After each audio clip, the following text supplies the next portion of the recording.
a military epicenter, which people don't realize is Yeah, the there's a Puget ton. Sound Naval Shipyard. Yeah, we're right in between Puget Sound Naval Shipyard. They call it Naval Base Kitsap now because it Yeah, incorporates, yeah. submarine base Bangor. There's the Most of the guys we deal with, Val and I are connected with, are in Washington, D.C. in DC. And you talk commander, we're talking way up there. I mean, White House access guys. Yeah. So, but I want you to talk a little bit. It's Bremerton, Mm-hmm. Washington. Yeah. Captain James McCormick had barely heard of it, I think, whatever it was. This is a military it's epicenter. crazy.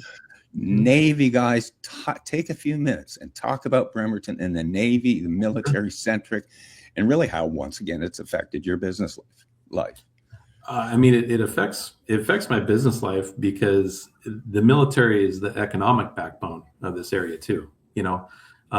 We're isolated, pretty well from other shifts in the market because, well, let's face it, until there's world peace, there's an industry here that's never going away. Naval submarine base Bangor, huge. I mean, talk about the other places around here. You've got Keyport, where they test torpedoes, a torpedo facility. You've got, Indian Island, it's a munitions depot. You've got Fort Lewis down south, Joint Base, Lewis McChord. You've got, Army, and you've got Air Force. There's reserve units scattered around. There's even some Marines up at Bangor doing security forces, small cadre, probably a battalion size. So it really is. This is a military town, and people, one thing why I wanted to do and give back through the Veterans Breakfast, which I think is like the least I can do, but because I was over with my kids a couple of years ago, it was like Labor Day weekend. We went over to Lake Coeur d'Alene, and we're just enjoying it. It was a great time. We drove around. We were in the lake. I mean, it was just wonderful. Just us three at the time, and we're in this bakery to get some breakfast. And here's, we're in like Lake Coeur d'Alene. We're so far away from really any military. We're an hour and a half probably from all the buildup in Spokane and the Air Force.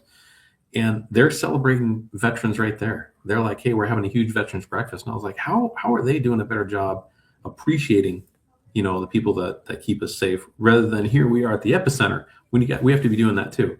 And so it's been really encouraging to get that out there, really thank people face to face, because there's some folks that come up and they said, hey, we never got this appreciation when we came back from Vietnam. We see a lot of Gulf War veterans. We see a lot of, like a lot of newer generation come up that served and stuff like that, and they're proud of their service, which they should be. So, yeah, I mean, what does the Navy primarily play in this community? It's a huge role. They're the biggest employer. There's so many active duty and then support and things like that. There's, when a ship comes in, you see it. When the Nimitz just rolled in for the last time. Funny story, actually, when I had already joined up and signed up for the Marine Corps, the recruiters, they scheduled a tour of the Nimitz, and at that time there was Marines on ships. They were called Marine detachments or Mardettes, and that's what I wanted to do. I was like, I've been around the ocean, I've been on the water, I've been on boats and all that. Like, I want to be on a Mardette. And lucky me, the Marine Corps dissolved that, so there's no more Marines on ships. But I remember walking by and looking at that boat in 1994. Thinking it was old, and now it's finally getting put out to pasture year 50. So when the ships come in, everybody realizes it. You see it coming in, and when some of the newer ships that are being built come in, you've got to realize what that does for the local economy. If they spent $13 billion on a new aircraft carrier, they've got to spend, I think it's like $3 billion modernizing the facilities to even support it. That is a huge trickle down economy that we have to respect and take care of. We definitely support the military in the area. You have to. They're your friends. They're going to be your colleagues. They're the people that, are doing now what I once did. So yeah, I'm like, hey, guys, good to see you. Glad you're back, and as a mortgage lender, let me do, the minimum to help you out and probably use some of your benefits to buy a home to support yourself and your family.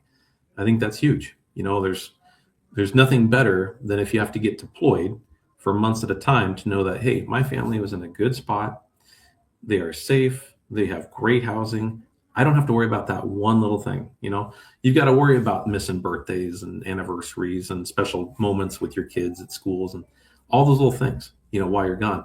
But to make sure that they're safe and every night when they go to bed, they're happy, they're warm, and all that, that's huge. And that's one thing I can help people just kind of check off maybe their worry list, is help them with housing too. If you're into the home front, Val Olson will have about a 3-hour show with you sometime.